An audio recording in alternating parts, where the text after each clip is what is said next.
So from your experience, especially you coming as a master, as a teacher, what have you seen in the practices that your students are actually, gaining those lessons and implementing? And of course, what's the literature, what's the evidence out there? Neuroscientifically, the brain literally physiologically changes with a long-term meditator.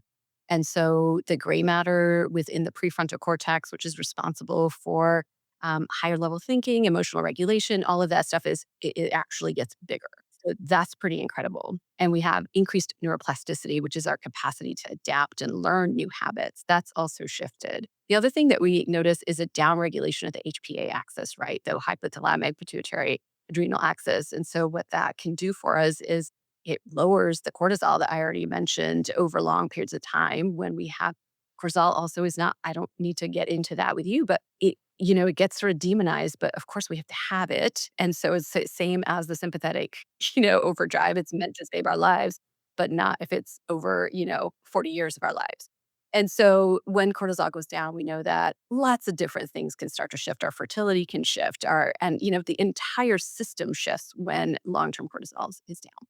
And then immunity can improve as well, right? And so what we start to notice from all of those things, just what I notice is increased self-awareness. I mean, everything has to start with awareness. We talked about that a little bit. Without that, we can't make any shift in our lives. And so I see significantly increased self-awareness. What's also interesting is even if somebody didn't necessarily have symptoms of depression or anxiety, those symptoms alleviate.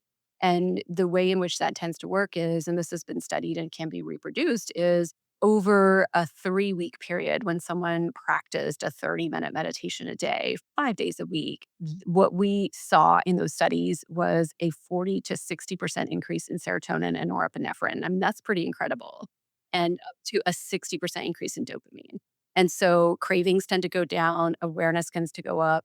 And those neurotransmitters can be just a clue, just a small clue as to what else is happening within the body.